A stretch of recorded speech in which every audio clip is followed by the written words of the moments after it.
Hello everyone, সবাইকে স্বাগতম। আমার গুরু ত্রিলোকেশ্বর মহাদেবকে প্রণাম জানিয়ে আমি এই মহাশিব পুরাণ আপনাদের শোনাতে চলেছি।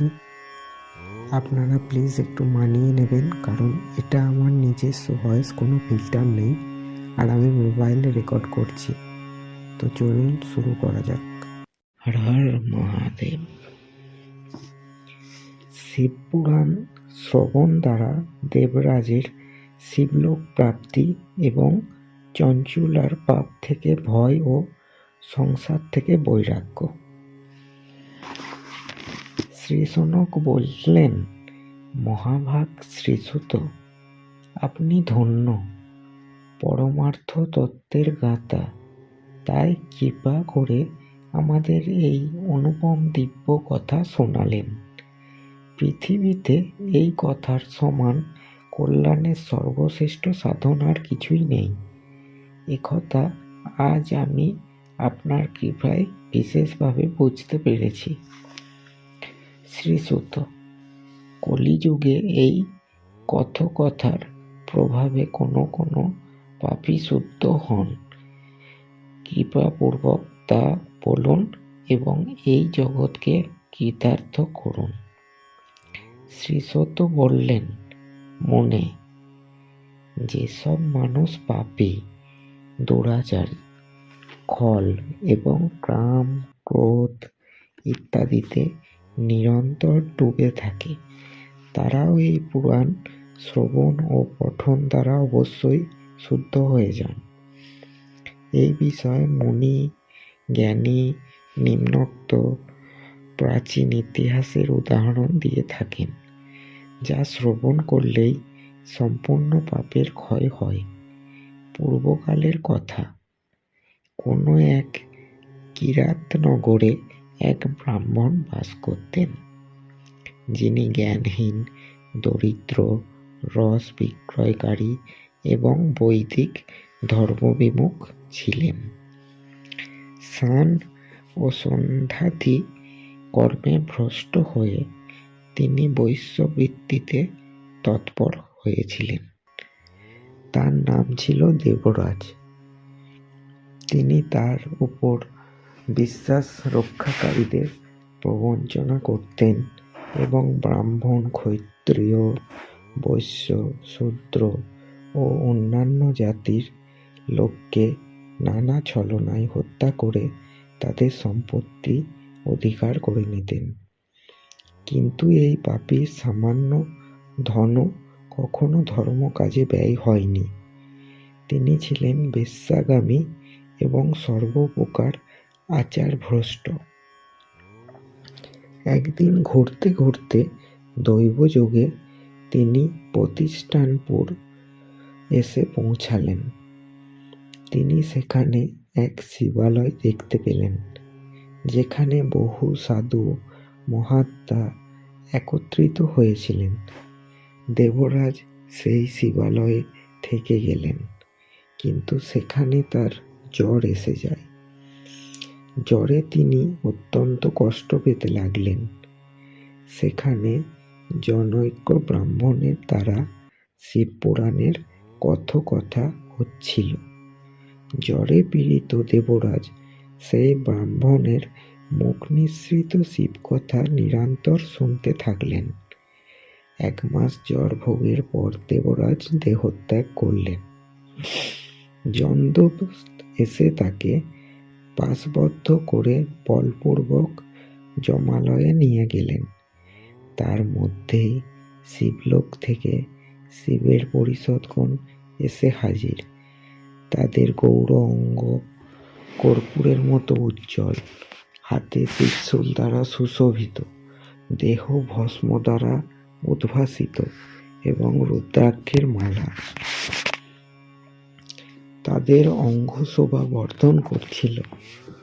তারা সকলে ক্রোধান্বিত হয়ে যমপুরীতে গেলেন এবং যমরাজের দূতদের মারধর করে ধমক দিয়ে দেবরাজকে তাদের হাত থেকে ছাড়িয়ে অতি অদ্ভুত বিমানে বসিয়ে যখন কৈলাস গমন করতে উদ্যত হলেন, তখন জমপুরীতে মহা শোরগোল শুরু হয়ে গেল। সেই কোলাহল শুনে ধর্মরাজ তার ভবনের বাইরে এলেন। সাক্ষাৎ দ্বিতীয় রুদ্রের ন্যায় প্রতীত হওয়া সেই 4 দূতকে দেখে ধর্মজ্ঞ ধর্মরাজ তাদের বিধিপূর্বক পূজা করলেন এবং জ্ঞান দৃষ্টির সাহায্যে সমস্ত বৃত্তান্ত জেনে নিলেন। উনি ভীতিবশত ভগবান শিবের সেই দূতেদের কোনো কথা জিজ্ঞেস করলেন না, বরং তাদের সকলকে পূজা করে প্রার্থনা করলেন। এই শিবদূতরা তারপর কৈলাস চলে গেলেন এবং সেখানে পৌঁছে তারা সেই ব্রাহ্মণকে দয়াসাগর শাম্ব শিবের হাতে প্রত্যর্পণ করলেন। শ্রী সনক বললেন, মহাভাগ শ্রীসুত, আপনি সর্বজ্ঞ। মহামতে আপনার কৃপা প্রসাদে আমি বারংবার কৃতার্থ হয়েছি। এই ইতিহাস শ্রবণ করে আমার মন আনন্দে নিমগ্ন হয়েছে।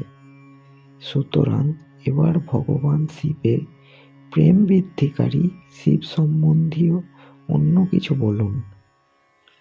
শ্রীসুত বললেন, সনক, শোনো, আমি তোমার কাছে গোপনীয় রহস্য বর্ণনা করব, কারণ তুমি শিব ভক্তদের মধ্যে অগ্রগণ্য এবং বেদাদের মধ্যে শ্রেষ্ঠ। শোনো। পূর্বে সমুদ্র নিকটবর্তী প্রদেশে বাসকল নামক একটি গ্রাম ছিল, যেখানে বৈদিক ধর্মবিমুখ মহাপাপী দ্বিজগণ বাস করতেন। তারা সকলে অত্যন্ত দুষ্ট ছিলেন। তাদের মন দূষিত বিষয়ভোগেই ব্যাপৃত থাকত। তারা দেবতাদেরও বিশ্বাস করতেন না, ভাগ্যকেও নয়, এবং সকলকেই ছিলেন কুবৃত্তি সম্পন্ন। চাষাবাদ করতেন এবং নানা প্রকার ভয়ঙ্কর অস্ত্রশস্ত্র রাখতেন। জ্ঞান, বৈরাগ্য এবং স্বধর্মের সেবাই যে মানুষের পরম পুরুষার্থ, সে বিষয়ে তারা ছিলেন সম্পূর্ণ অজ্ঞ। তারা সকলেই ছিলেন পশুবুদ্ধি সম্পন্ন। যেখানে দ্বিজদের এই অবস্থা, সেখানে অন্য বর্ণের বিষয়ে আর কি বলা যায়। অন্য বর্ণের লোকেরাও ছিল তাদের মতো কুৎসিত বিচার সম্পন্ন, স্বধর্ম বিমুখ এবং খল। তারাও সর্বদা কুকর্মে ব্যস্ত থাকতেন এবং নিত্য বিষয়ভোগে ডুবে থাকতেন। সেখানকার সব নারীরাও ছিলেন কুটিল স্বভাবের, স্বেচ্ছাচারিণী, পাপাসক্ত, কুৎসিত, বিচার সম্পন্ন ও ব্যভিচারিণী ও সদ্ব্যবহার এবং সদাচার বর্জিত। সেখানে এই রূপ দুষ্ট লোকেদেরই বসতি ছিল। এই বাসকল নামক গ্রামে বিন্দুক নামক এক ব্রাহ্মণ বাস করতেন। তিনি ছিলেন অত্যন্ত অধর্ম, দুরাত্মা ও মহাপাপী। যদিও তিনি তার স্ত্রী সেখানে থাকতেন, তার স্ত্রী ছিলেন অত্যন্ত সুন্দরী, তবুও তিনি কুপথেই চলতেন। তার পত্নীর নাম ছিল চঞ্চুলা। তিনি সর্বদা উত্তম ধর্ম পালনে ব্যাপৃত থাকতেন। তা সত্ত্বেও সেই দুষ্ট ব্রাহ্মণ তাকে ছেড়ে বেশ্যাগামী হয়েছিলেন।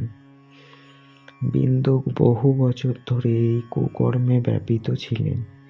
তার স্ত্রী কামতাড়িতা হলেও স্বধর্মনাশের ভয়ে কষ্ট সহ্য করেও দীর্ঘকাল ধরে ধর্মভ্রষ্ট হয়নি। কিন্তু দুরাচারী স্বামীর আচরণে প্রভাবিত হয়ে পরে সেই নারীও দুরাচারিণী হয়ে গেলেন। এইভাবে দুরাচারে ডুবে সেই মূঢ়চিত্ত পতিপত্নীর বহু সময় ব্যর্থ হয়। তারপর শূদ্র জাতির বেশ্যার পতি হয়ে সেই দূষিত বুদ্ধিসম্পন্ন দুষ্ট ব্রাহ্মণ বিন্দুক সময়কালে মৃত্যুপ্রাপ্ত হয়ে নরকে গিয়ে উপস্থিত হলেন। বহুদিন নরকের শাস্তি ভোগ করে সেই মূঢ়বুদ্ধি পাপী বিন্দু পর্বতে ভয়ঙ্কর পিশাচ হন। এদিকে দুরাচারী পতি বিন্দুকের মৃত্যুর পর সেই মূঢ় হৃদয়া চঞ্চলা বহুদিন পুত্রদের সঙ্গে নিজেই গৃহেই বসবাস করেন। একদিন দৈবযোগে কোনো পুণ্য পর্বকালে সেই নারী আত্মীয় বন্ধুদের সঙ্গে গোকর্ণ ক্ষেত্রে গেলেন। তীর্থযাত্রীদের সঙ্গে তিনিও যখন তীর্থজলে স্নান করলেন, তারপর তিনি সাধারণভাবে বন্ধুদের সঙ্গে এখানে ওখানে বেড়াতে লাগলেন। ঘুরতে ঘুরতে তিনি কোনো এক দৈব মন্দিরে গেলেন এবং সেখানে তিনি এক দৈবজ্ঞ ব্রাহ্মণের মুখ থেকে ভগবান শিবের পরম পবিত্র ও মঙ্গলময় উত্তম পৌরাণিক কাহিনী শোনেন। কথাবাচক ব্রাহ্মণ বলেছিলেন যে যেসব নারী পরপুরুষের সঙ্গে ব্যভিচার করে তারা মৃত্যুর পর যখন যমলোকে যায় তখন যমরাজের দূত তার যোনিতে তপ্ত লোহার পাত ঢুকিয়ে দেয়। পৌরাণিক ব্রাহ্মণের মুখে এই বৈরাগ্য বৃদ্ধিকারী কথা শুনে চাঞ্চল্য ভীত ব্যাকুল হয়ে কাঁপতে লাগলেন। কথা সমাপ্ত হলে যখন শ্রবণকারী সকলে সেখান থেকে বাইরে চলে গেল, তখন ভীত সন্ত্রস্ত সেই নারী চঞ্চলা একান্তে শিবপুরাণের বক্তা সেই ব্রাহ্মণকে বললেন। চঞ্চলা বললেন, ব্রাহ্মণ, আমি আমার ধর্ম জানতাম না, তাই আমার দ্বারা অত্যন্ত দুরাচার সংগঠিত হয়েছে। হে প্রভু, আমার উপর কৃপা করে আপনি আমাকে উদ্ধার করুন। আজ আপনার এই বৈরাগ্য রসপূর্ণ প্রবচন শুনে আমার অত্যন্ত ভয় করছে। আমি কম্পিত হয়ে উঠছি এবং এই সংসার থেকে আমার বৈরাগ্য এসে গেছে। আমার মতো মূঢ়চিত্ত সম্পন্ন পাপিনীকে ধিক। আমি সর্বতোভাবে নিন্দার উপযুক্ত কুকর্মে আবদ্ধ হয়ে নিজ ধর্ম থেকে বিমুখ হয়েছি। হায়, না জানি কত ভয়ানক কষ্টদায়ক দুর্গতি আমাকে সহ্য করতে হবে। কোনো বুদ্ধিমান ব্যক্তি আমার মতো কুপথে গমনকারী পাপিনীকে সাহায্য করবেন। মৃত্যুকালে সেই ভয়ঙ্কর যমদূতের কথা ভেবেই আমার কম্পন হচ্ছে। তার যখন বলপূর্বক আমাকে গলায় ফাঁস দিয়ে বাঁধবেন, আমি কি করে ধৈর্য ধারণ করব? নরকে যখন আমার দেহ ভিন্ন ভিন্ন করা হবে, আমি সেই দুঃখদায়ক মহাযাতনা কি করে সহ্য করব? আমি মরে গেলাম, জ্বলে গেলাম, আমার হৃদয় বিদীর্ণ হয়ে যাচ্ছে। আমি সর্বপ্রকারে বিনষ্ট হয়ে গেছি, কারণ আমি সর্বভাবে পাপে ডুবে আছি। ব্রাহ্মণ, আপনি আমাকে গুরু, আমার মাতা এবং আমার পিতার দরজা দিন। আমার আপনার শরণে আসা এই দিন অবলাকে আপনি উদ্ধার করুন, উদ্ধার করুন।